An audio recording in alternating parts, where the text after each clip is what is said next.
Hello and welcome to the Rabyd Atheist. I'm Rabyd, a former pastor turned atheist, now a compassionate anti-theist. Welcome to my channel.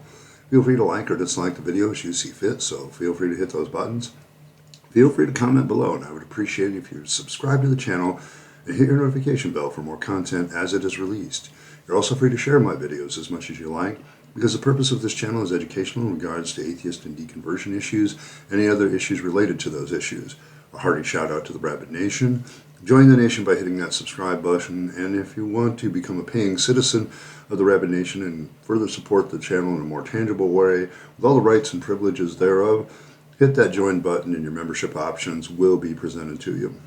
Today I want to continue on in my arguments against the case against the existence of God series, and I always have to give the caveat that I don't necessarily hold these views per se. I am trying to present them and then evaluate them as an agnostic atheist to decide whether or not I should move from being a 6.9 atheist to a 7.0 atheist. That is, they're starting to make the case that there is no God. Right now, I would just make the case that I don't find the evidence for the existence of God any more compelling anymore. So today, I want to talk about the Contra-Design arguments.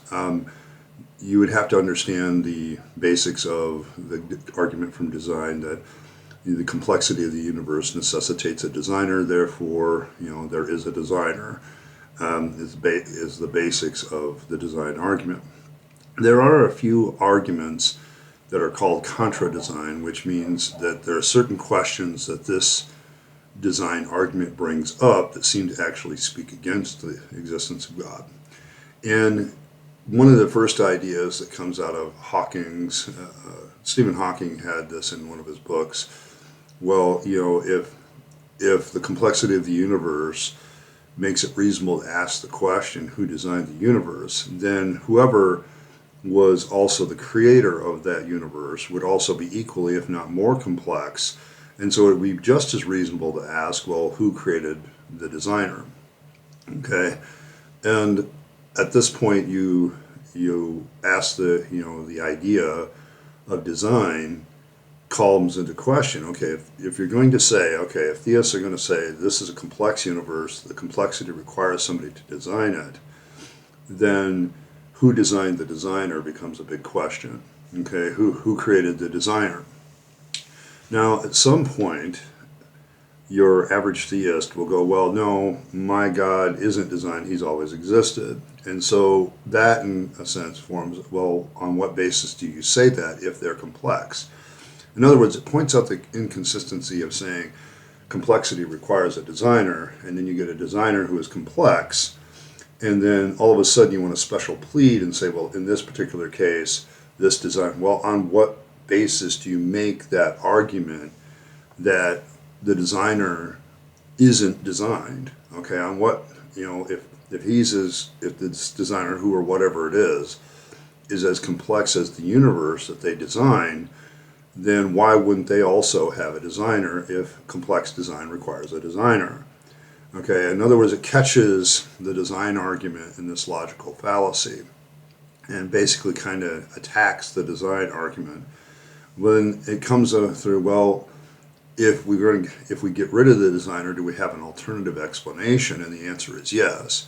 Between Great Expansion, Big Bang cosmology, and natural selection, and abiogenesis, and a whole bunch of other things that we have discovered, we have reasonable, scientific evidence that a designer isn't necessary. Okay, that the complexity of life, the complexity of the universe, can actually be better explained as just natural forces doing what they do, running into each other and countering each other.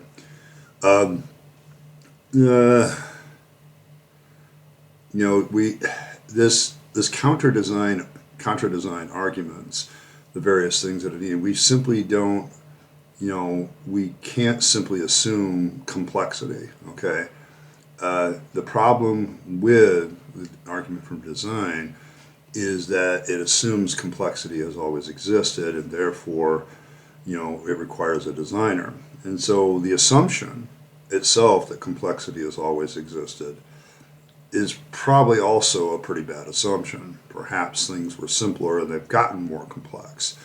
Okay, so the Contra-Design argument is saying, we don't need a designer for complexity, but rather it would actually fit more a model of the universe and life and everything else, that it's not designed, that complexity and like things like junk DNA and everything that doesn't seem to always fit better fits a Big Bang cosmology, natural selection kind of universe. And thus, those things kind of actually form a basis against the existence of God, because we don't need a complex designer to design a complex universe. It's kind of a little bit of an Occam's razor we're going to get rid of there, but we're also saying that the complexity of the universe doesn't necessarily, these people are saying that it doesn't necessarily entail a God. In fact, it might actually entail something other than God.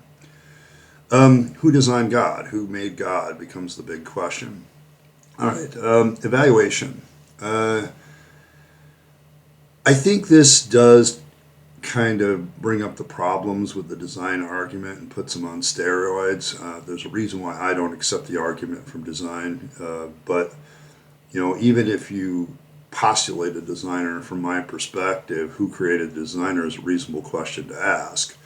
And the problem is most theists want to engage in some sort of special pleading at some point for their particular brand of God. And so I get rid of that notion altogether, and it makes the design argument really not really prove much, to be honest. But the idea of complexity actually requiring a designer under this contra-argument says, no, you don't really need a designer. In fact, complexity might actually indicate natural selection, in particular for life. The complexity of the universe might simply point to the Big Bang cosmology, creating this massive whatever release of energy and matter, and it's just doing what it does.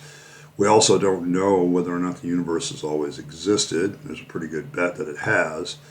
And so we are not really in need of a designer. So I think it does attack the design God, a God who designs and creates argument really hard. And in a sense, I suppose it does hit polytheism too. If you have a pantheon of gods that design the universe or design the world and create it and put it together.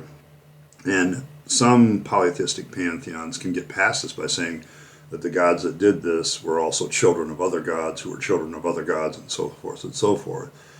But you also get like in Norse mythology and Greek mythology, the initial gods or Titan or giants or whatever that start the whole thing are really representatives of forces of nature like time and matter and things like that coalesce, and then the later gods become more specific in their powers. So in a sense, I think polytheistic systems may account for a design complexity argument, saying, yeah, because the whole system is complex, the relationship with God is complex, and maybe the gods come out of these natural forces in the first place. So they're almost saying, what evolution and Big Bang cosmology are saying, but in a spiritualized form. So they may actually be protected here a little bit and actually provide a better explanation than a single God who is a designer. So I don't know if it gets rid of that. It doesn't really attack the idea of a guiding force through the whole process either, although other than it would say that a guiding force isn't necessary to do anything. That the guiding force can be the laws of physics and the laws of biology and so on and so forth. You don't have to have a designer to push forward any of this. So I'd say it does attack a God concept of design, but I don't know if it actually attacks the idea of God or a deity. It kind of attacks the notion that we need some sort of supernatural entity or entities to create the universe, to create life. Do we need this? And I think that's what it really gets at. I don't know that this is very valuable as an argument against the existence of God, other than to take on a specific aspect of deities. If deities have this notion of designing the universe, of putting things together, being a guiding force, all of these contra-design arguments and notions really kind of get rid of the need for that. Like, you don't need that. Okay, it's kind of it's a more sophisticated Occam's razor to all the designs and all this other stuff. So it kind of gets rid of all of that. So I think in that particular case, it's a useful idea in saying, well, wait a minute, why do we need that? Okay, as an atheist, I can always say to any design argument, well, but we don't need design. We don't need, complexity doesn't necessarily indicate design. You can't just assume that complexity has always existed, therefore design. And complexity, just because something's complex, doesn't necessarily mean it's designed either. Okay, you have to prove that it's designed before you can prove the designer. And so that's kind of the contra-design arguments. I think they're a useful notion, I think, against any deity system that has some sort of design creative capacity. But I don't know if they're a silver bullet against the existence of all deities. It just kind of attacks a specific concept inside of various gods and pantheons of gods and gets rid of that idea or calls that idea into question.